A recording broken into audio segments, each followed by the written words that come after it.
Hello there, hope everyone is doing well. In today's video, we're going to be considering discussing the study article number 22 for this week, August 5th to 11th, 2024. So friends, we welcome you and now let's jump right in. So this one is entitled, How to Have a Successful Courtship. The theme text says, the secret person of the heart is of great value. 1 Peter 3:4. So this article is related with the article of the last week and is focused on what couples can do to have a successful courtship and how others in the congregation can help them. So let's start with the first and second paragraph and the question, how do some feel about courtship? And some of the friends describe this period like the best time of their lives, the happiest times of their lives when she and her husband dated. Okay, however, another one says that it was an enjoyable experience, but also had some challenges. Let's talk about the purpose of courtship. In paragraph 3, what is the purpose of courtship? And let's read what the Bible says in Proverbs 20:25. And this one says, It's a snare for a man to cry out rashly, holy, and holy later to give consideration to what he vowed. Okay, so what is the purpose of courtship? And we notice here that it's not just getting married. This is very important. In fact, is to get to know each other and to make a good decision. So this is really important. It doesn't say the purpose is getting married, but getting to know each other. That's the real purpose, and make a good decision. But what does it mean making a good decision? It has two meanings. Sometimes that decision is to get married, and that's okay. But sometimes that decision is to end the courtship. Okay, probably we didn't think about, but if the couple break up, this doesn't mean that their courtship failed at all.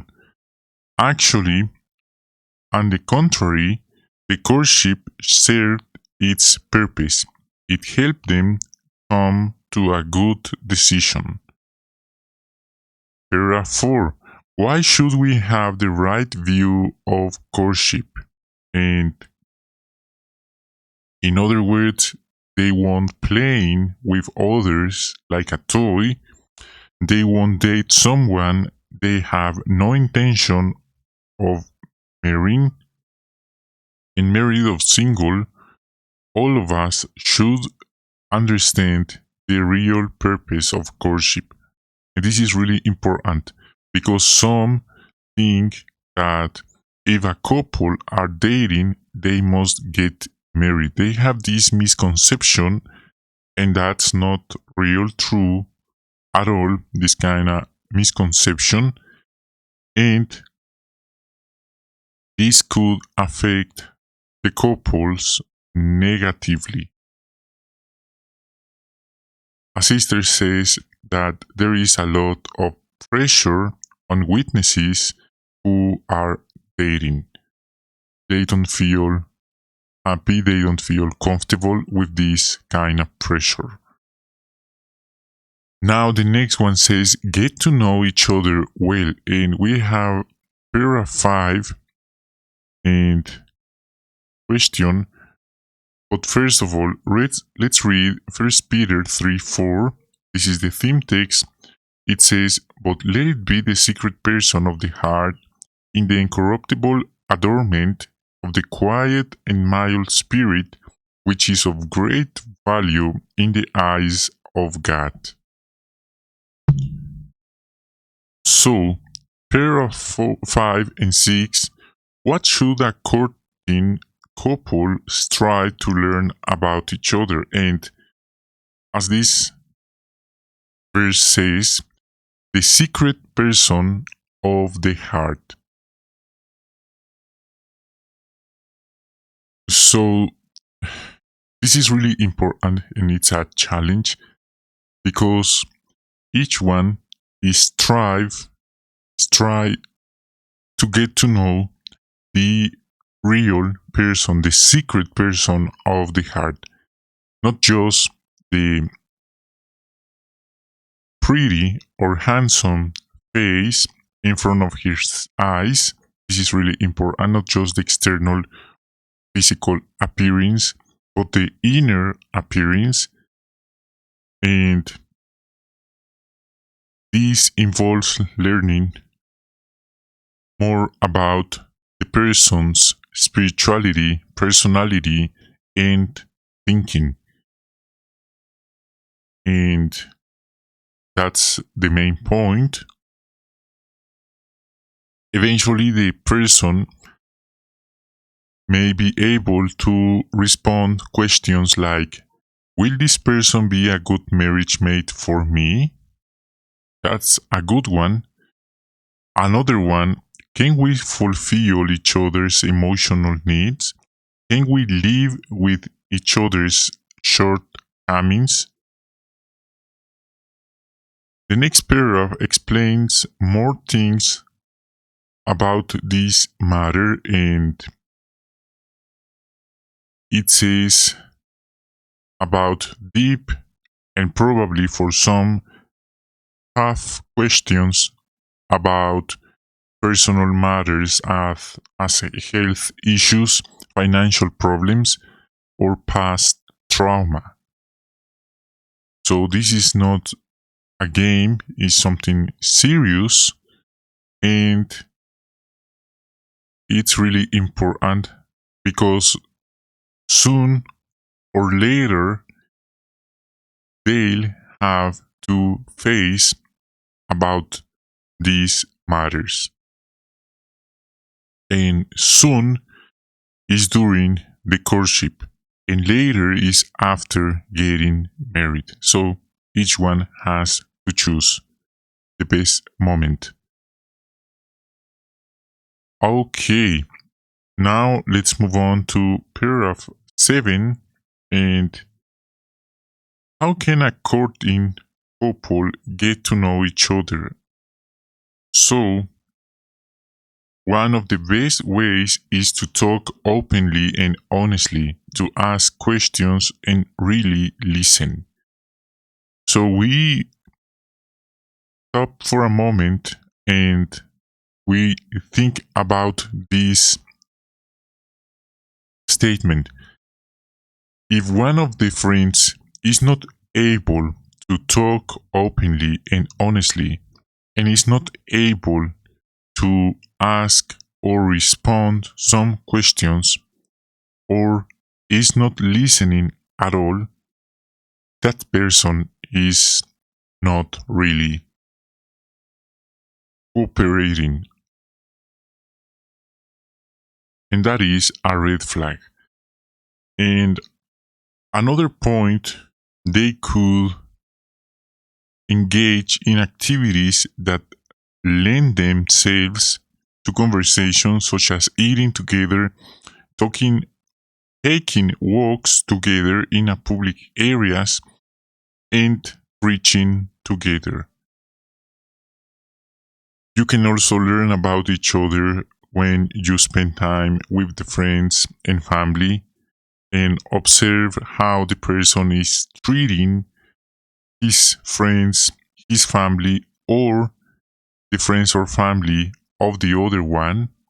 And that's really important, and it reveals how is the person doing, is showing good manners, is respecting the friends there, is giving them a hand, etc.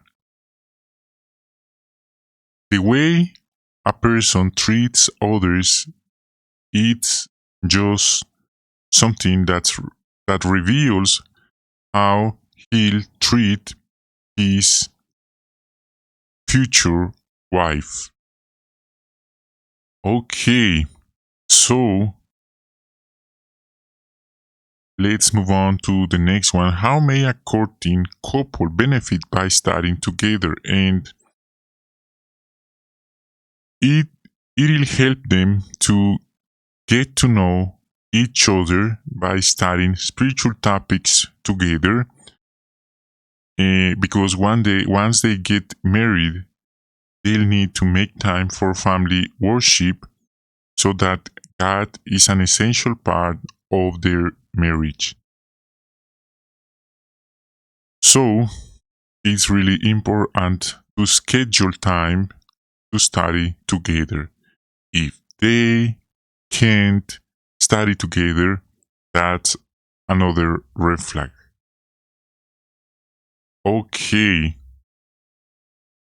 and another point, it is very helpful because they could study together and at the same time discussing some of, of the subjects of dating, marriage, and family life. Okay, other factors to consider. Paragraph 9. What factors should a courting couple consider when deciding whom to tell about their courtship? And it's really important. It's normally that early in the relationship, you may consider limiting the number of people you tell.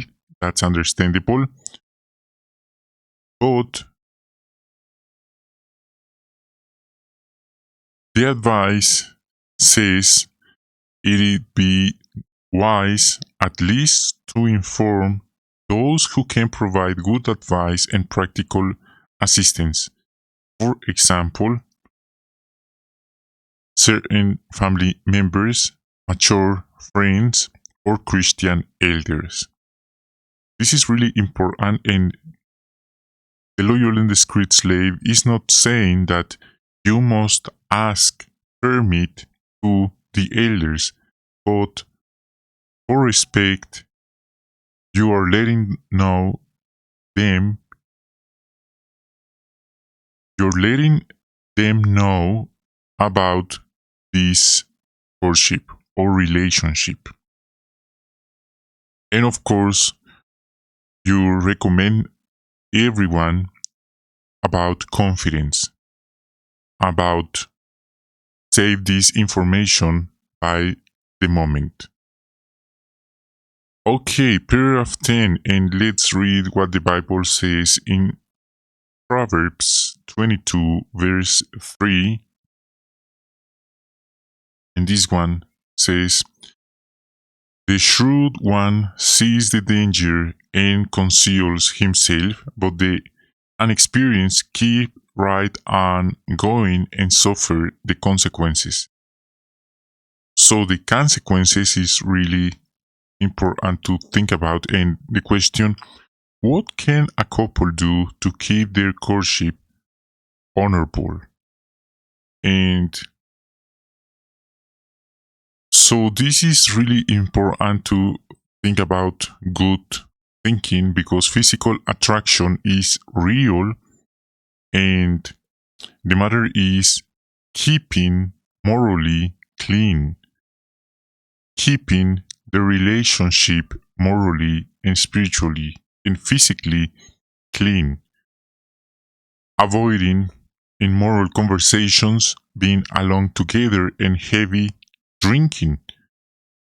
For some people, this might sound logical, obviously, but the matter is some have fall down in this trap because they ignore this advice. So physical attraction is real, chemic is real, and these things can arouse passion and weaken your resolve to do what is right. Why not regularly discuss together what measures you can take to keep your courtship honorable? This is really important, as the Bible says in Proverbs 22:3, and this is the real matter about this one. Like never being alone in a car or a house, avoiding situations that could be tempting. Okay, now let's move on to the next one, paragraph 11. What factors should a courting couple consider when deciding on displays of affection? And it's not saying that they shouldn't display some affection, that's not the point. Some may be appropriate as the relationship is going on. But again, physical attraction is real and moral desires are real. If your passions are aroused, you likely find it hard to think objectively about the other person. So, if he really loves the girl, he'll avoid this inappropriate physical contact and vice versa. And it doesn't matter if others are aware of it or observing, because they keep in mind that Jehovah is observing. And that's the main point. Be clean before Jehovah. So they could discuss what limits they'll set in harmony with Bible principles. Okay, and the next one, paragraph 12. What should a courting couple be aware of regarding problems and disagreements during a courtship? In fact, this is not bad at all. Actually, all couples have differences. It happens to everybody. And at the same time, it might be useful. For example, the way they try to resolve disagreement is very important. For example, can we discuss matters calmly and respectfully? This is really important. If some of them, if one of them reacts bad, like a explosively person or bipolar person, or is giving a cold shoulder or ghosting the person, or even a violent reaction, that's a red flag. Do we really admit our shortcomings and try to improve? Are we quick to yield, apologize, and forgive? Believe it or not, some people, they never use these words in their conversations or vocabulary, words like I'm sorry, apologize, etc. So, if this is just the courtship, try to imagine what's the merit like with this person.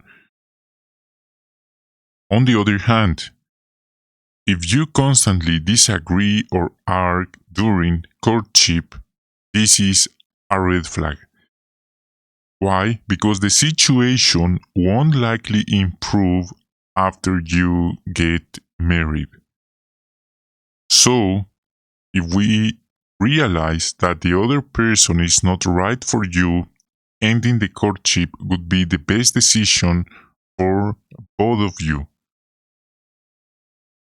And it'll be tough, but it's better just suffer for some months instead of suffering for the rest of the years of life in the system of things because you choose the wrong person. So it's better just suffering for some time, short time, some months, instead of suffering the rest of your life. 13. What factors can help a courting couple determine how long their courtship should last? So, this is up to you. Each couple has their time, and it says your courtship should be long enough for you to get well acquainted with the other person.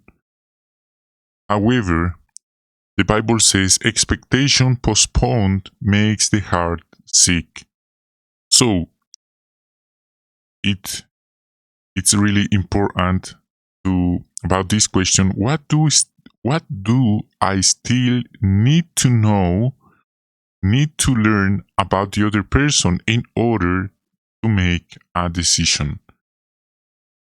The Bible says that Jacob, he was waiting like 14 years to get married, but that was a special circumstance, and we read these experiences just when some of the friends or one of the friends is imprisoned in modern times, but that's a different one. So what do I still to know to learn about the other person to give the next step? Okay, how can others support courting couples? Paragraph 14. In what practical ways can others support a courting couple? And this is really important. If we are friends of the couple, we could invite them to join us for a meal, family worship, or for recreation. And do they need a chaperone, help with transportation, or a place where they can talk privately? Or could we offer to help? So, it'll be well received, this kind of help, but on the other hand, we be careful not to leave couple completely alone, but also discern when they need time and space to talk privately. In other words, we are not spying them, listening their conversations, we respect their privacy, their time, their space. 15. Let's read what the Bible says in Proverbs 12:18. And this says, thoughtless speech is like the stabs of a sword, but the tongue of the wise is a healing. So, what else can friends do to help a courting couple? And Proverbs says about we must be careful with our words. We should think before we speak, good thinking, and we shouldn't not gossip about a courting couple or criticize them about personal matters. Talking with others about if they get the memo, if they aware who's the couple in the congregation, the new couple in the congregation. We respect their privacy, their time, and And that's really important. And another one is, furthermore, the couple may not appreciate comments or questions implying that they should or will get married. Probably we do these comments with good intention, but it's not helping big friends. Okay, the next one. How should we react if a couple end their courtship? Again, we are not detectives. We should avoid prying into the matter or taking sides. This is really important.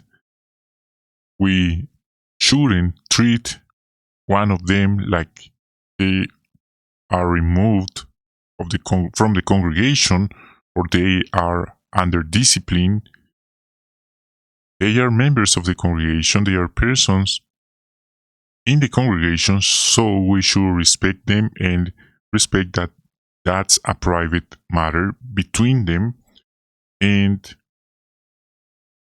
really important, sometimes some of the friends or members of the congregation, they are speculating, spreading rumors about why a brother and a sister broke up, and that's not really helpful.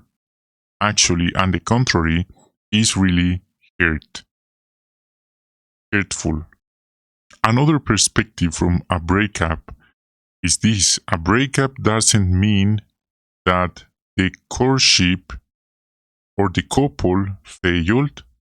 Why? Because it simply means that the courtship achieved its purpose. It helped the couple come to a good decision. However, that decision may still have caused them emotional pain and may have left them feeling alone. So, again, it's just better to suffer for a short time, some months, instead of suffering the rest of his life because he chose or she chose the wrong person. And the last one, what should courting couples continue to do? And as the theme text says, getting to know each other well, getting to know the secret person of the heart. And if they do so, they'll have a successful courtship, one that will help them both to make a wise decision and, of course, honoring and glorifying God through their relationship. So, friends, that's a wrap for today's video. Thank you for coming. Thank you for watching. We hope you have a wonderful day and thank you for your patience and hope to see you in a next time.